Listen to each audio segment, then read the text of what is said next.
Chief Executive, please write out the apologies received for this meeting. Thank you, Mr Mayor. Apologies have been received from Councillors Price, Seymour, Mike Green and Battistini. Agenda item 2, mission of Ronald Whittaker to be an honorary alderman of the borough. I'll call upon Councillor Bob Chapman, wish to move the motion set out on the agenda on item 2. Thank you, Mr Mayor. I wish to move that in pursuance of the statutory powers then enabling, the Council admits Ronald Whittaker, being a former councillor, to the role of honorary alderman of the Borough of Bournemouth, in recognition of nearly 44 years' eminent service to the Council and to the town. That the common seal be affixed to the foregoing resolution, and that the proper entry be made in pursuance thereof upon the roll of honorary alderman of the borough. Mr Mayor, I penned a few notes on the assumption that Ron would be here with us today, but sadly he is not.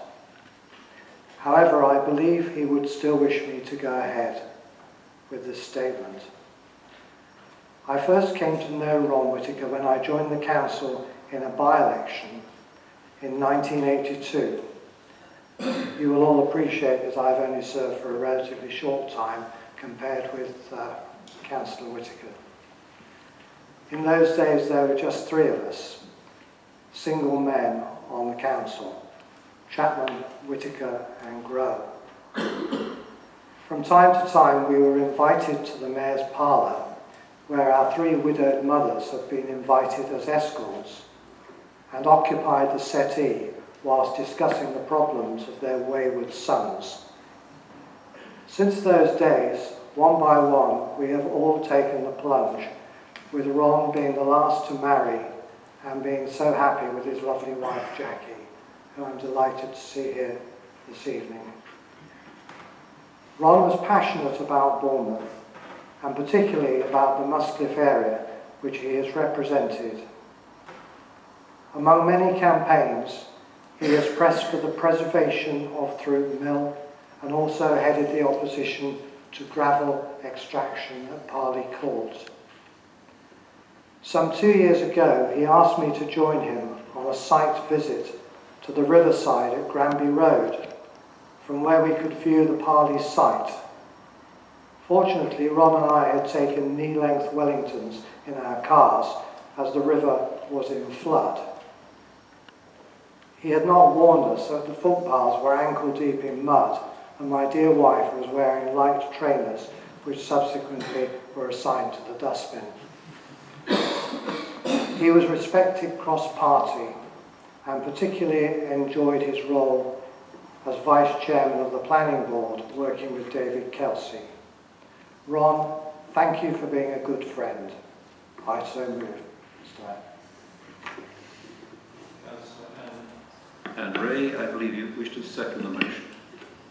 Thank you, Mr Mayor. I did have some notes done, but because Ron, I was going to have a few more jokes, and I'm glad Councillor Bob Chapman has made it quite light tonight. But first of all, what can happen in a life between April and this month, and the fact that Ron fought to the end, and I know that Jackie will echo that he really did fight to the end. And in a way, knowing Ron all the years that I've known him, that's what he was. He was a fighter.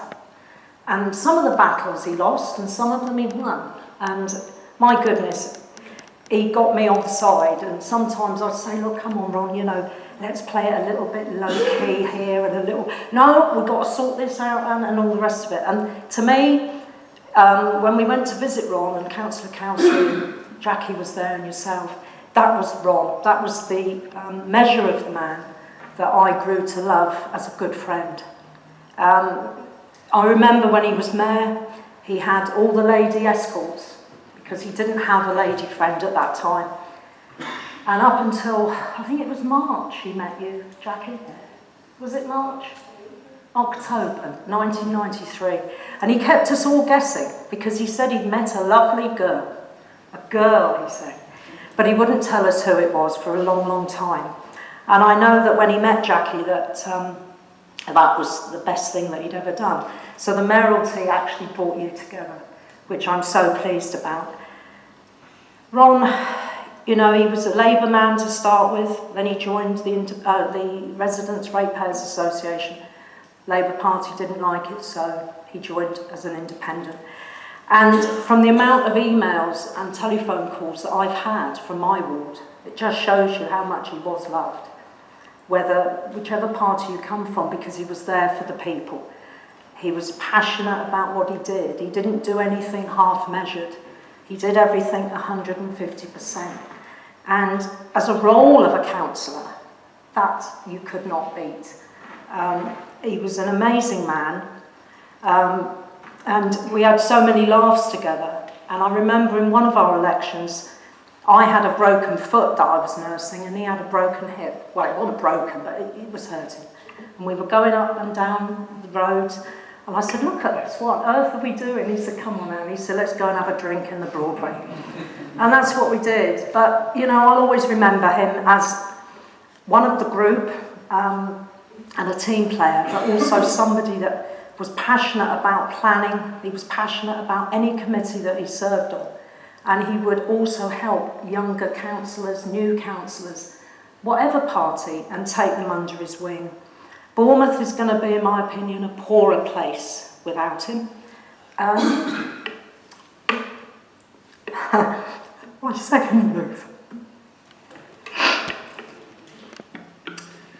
Thank you, Councillor Ray. I remind you are talking about the Ron Whitaker to be an honorary alderman of the borough.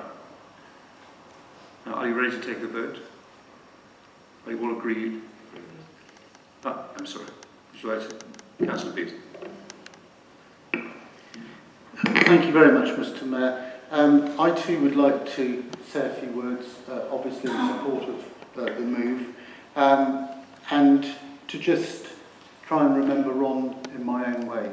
I'm delighted that Jackie's here this evening, and I think the turnout tonight and the feelings that have been expressed over these last few days would have pleased Ron, funnily enough, because he always liked to play to the gallery, he always liked to be noticed, and my goodness was he noticed.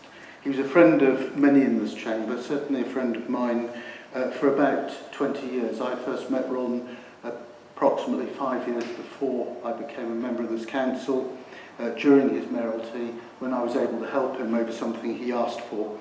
And since then, thoroughly enjoyed his company. He could be difficult, he could be demanding, but at every stage, he always acted in a true spirit of cooperation, always cross-party, and to me was a very great support as my vice-chairman when I was chairman of planning. In fact, I couldn't think of anybody else I could ever have chosen as vice-chairman because he brought to the role something that no other member would have been capable of doing in his own way. I often remember a few years ago we used to have planning visiting meetings on a regular basis, and quite often I think the tour that we took on the coach to get from one site to another was diverted so that we could go down St Clement's Road, and he could tell all who were present, that's the house in which I was born. He was a very proud man, proud of being at Bournemouth born and bred, proud of having committed so much of his time to our town, and I think very proud of his achievements, particularly in his ward of Throop and Muscliffe. He leaves me, and I suppose all of us, with some of the lasting challenges that he brought to this chamber on many occasions. I'd dearly like to find a developer for a nice stadium. I have an idea what we might want to call it. I'd dearly like us to be able to do something about Throop Mill. I know that Ron would have been delighted. And I look forward next weekend to going probably to the Porterhouse. Why there? Because they serve Ringwood best bitter, and it would be good to taste Ron in the only appropriate way. I would just like to close, Mr. Mayor, if I may, by reading from the comments I put out this week which I think probably reflect and echo the thoughts of many who are here this evening. Ron had so many friends, and he will be greatly missed by us all. He was highly regarded by everyone who knew him, and he made an enormous contribution to the town he loved so much. All of our thoughts are with his beloved Jackie at this terribly sad time. We shall all miss him very much. Thank you, Councillor Beasley. Councillor Kelsey. Thank you, Mr. Mayor. I know last week in the hospital, Mr. Mayor, when you arrived, Ron was over the moon. It absolutely made his day that you had taken the trouble to finish your meeting early and to come down and get him. Presenting him with his scrolls for his honorary freeman was probably the highlight for Ron, because it wasn't long after that sadly he started to go downhill quite quickly. And I sat with Jackie, who has been an absolute star for the last few days. I don't know where she's dug her strength up to get through this, because it must have been really hard for her. I've only had the pleasure of knowing Ron for the best part of 10 years, and he took me under his wing on the ploughing board when I became chairman, and he wanted to be the vice chairman still, although I'd asked him to be chairman because I didn't think I was capable of doing it at the time. And he was very good. He's been a very good teacher to me, and I personally shall miss him tremendously. We had such good times. I read in the Echo the other night one of the comments, and it purely said, "Rest in peace, Mr. Bournemouth." And I think that was a very apt comment to make. Thank you, Mr. Mayor. Thank you. Thank you, Councillor Kelsey. Well, no further speakers. I'm going to say, can I take that motion of Councillor Ron Whittaker, Freeman Councillor Ron Whittaker, to be an honorary alderman of the borough? Is that affirmed? Agreed. Thank you. Unanimously agreed.